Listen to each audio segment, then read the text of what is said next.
This is my review of The Promised Neverland, Chapter 159, thank you.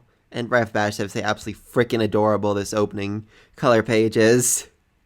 Just the fantasy world Emma's imagining, where all the kids are happy and healthy and enjoying the festivals of Japan, which she apparently knows about.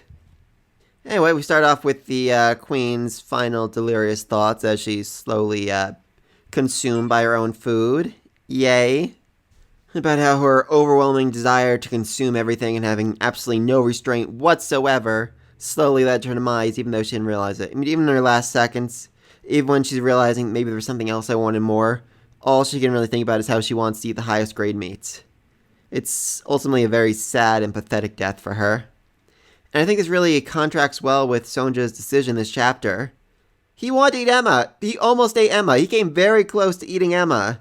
Like, his arm was shaking like, this is my last moment. She made the promise, I gotta do this, I gotta eat her right now, or I'll never eat another human again. Or maybe he just thought, if I kill Emma, the deal will be null and void and the humans will stay here. Something like that. Either way, he was definitely planning on eating them.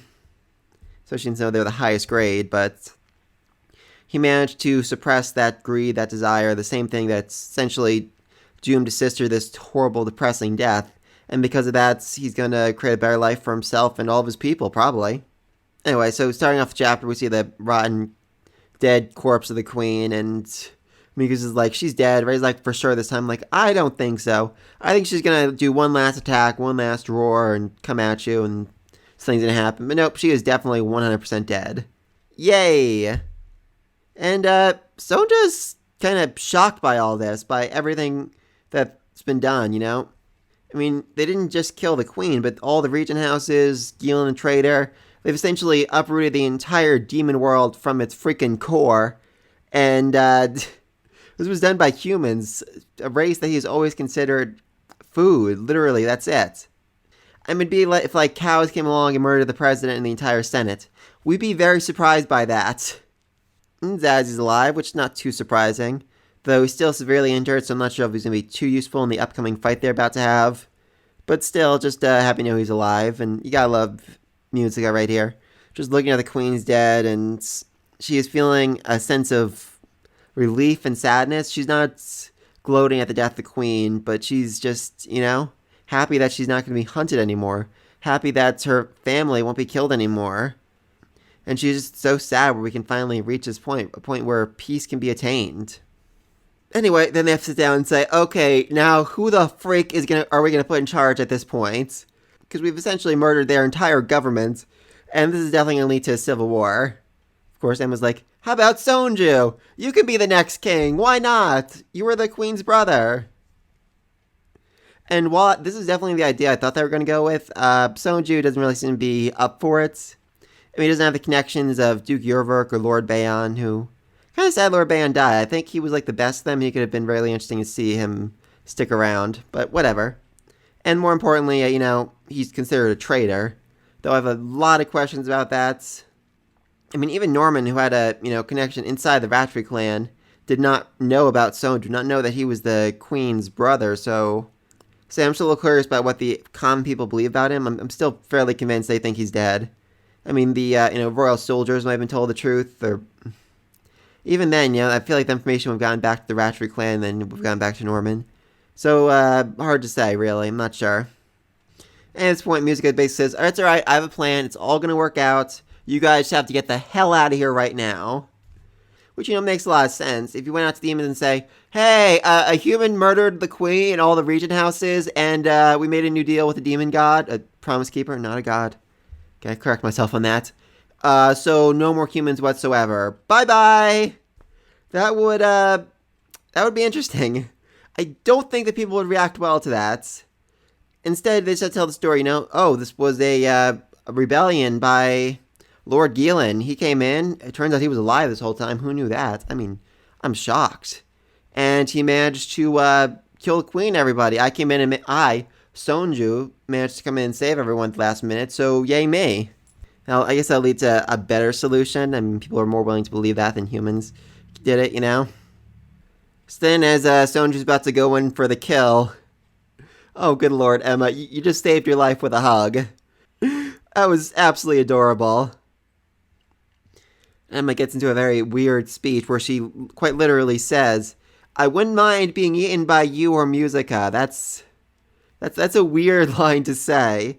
I mean, I get where she's coming from. When a demon consumes the meat, they become part of that person, and she wouldn't mind becoming part of Musica or Sonja, essentially living within them, helping them, grow stronger and be better. It's just a really weird line right there, honestly. She also explains this because of them, that she decided not to commit mass genocide, that wasn't the right plan to make. So good on you, Sonju. You prevented genocide just by saving a bunch of kids. Definitely don't think you saw that coming. And we get the whole, thank you with Emma, Ray, and Norman. I just love the posing of Norman here. He's like facing them, but half turned away, like, "Ooh, I killed a lot of your people. My bad." And quite frankly, I still think he doesn't really trust the demons, Musica and Sonja, despite everything else. And then we just get the, oh my god, I think this is one of my favorite panels in the entire series. Sonja just wrapping his hood around his head and just screaming, "Oh!" He's like embarrassed, he's annoyed, he's angry. It's just such a cute moment for him. I absolutely love it. Also, apparently, Sonju has a reckless, crazy, insane plan, so yay. Absolutely no idea what it might be. I mean, maybe he's gonna find a way to mimic Archduke Luvis, convince them that he's him. Oh, I'm the illegitimate son of Archduke Luvis. He had an affair with my mother, and I mean, like I said, it's been a good long while since anyone's seen Sonju, so it would make sense they wouldn't recognize him, or they would assume he's dead, or just, oh, you have a striking resemblance to the last king. To the son of the last king. That's interesting, or something like that. I could see that working. I'm not sure, honestly. Anyway, then we move on to the Emma Ray Norman story, and I thought they were wrapping to a close here, but that is definitely not the case, and I'm an idiot for thinking that. The Rattray clan. They are, in essence, the true final villains of this series. The ones who made the promise all the way back then. The ones who have kept it. Literally the ones who have been responsible for all of Emma, Ray, and Norman's problems their entire lives, essentially. And they were the one that took away Norman, separated him. They were the one that essentially started the Goldie Pond hunting ground thing. Literally everything has been because of them, more or less. So, yeah, it's going to be interesting seeing how all that works out.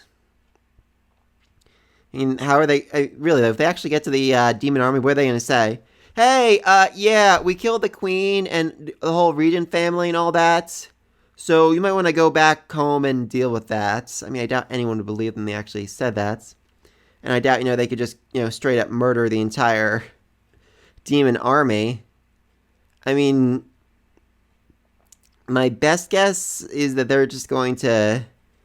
I mean, I think the most logical way would be finding a way to make the promise take effect now that they've made peace and everything's, settled. I was wondering if that girl's dogs are going to come along with them, because, they're her family, so... kind of sad if they don't. A lot of questions about what's going to happen next, but I like the Queen wasn't the final villain, She was so above and beyond everything that it just didn't really make a lot of sense for Emma and Ray to be there, to be fighting her. I mean, Zazie, yeah, but not them. But Peter Rattray, the head of the Rattray clan, he's human, he's smart, he's got an arm behind him, yeah, but he feels like more of an appropriate final boss than take out. And then the series will probably end. I still have a speculation that when they finally get back to the human world, they're going to find humans accidentally nuked themselves all to death a long time ago. Like 2016, more or less. That's just my thought on that. It's definitely going to make life easier for them, They have to integrate in society. They can start their own new one. I know that doesn't sound easier, but I think it would be quite a bit. But yeah, let me think down below. How are they going to defeat Peter Rattray? Is he going to be cool with a new promise? Is he going to want to go back to the Earth realm? Is he going to know the Earth's already been destroyed? That'd be interesting. But yeah, let me think of all that down below. Be sure to like and subscribe. See you in this next video. Until then, peace.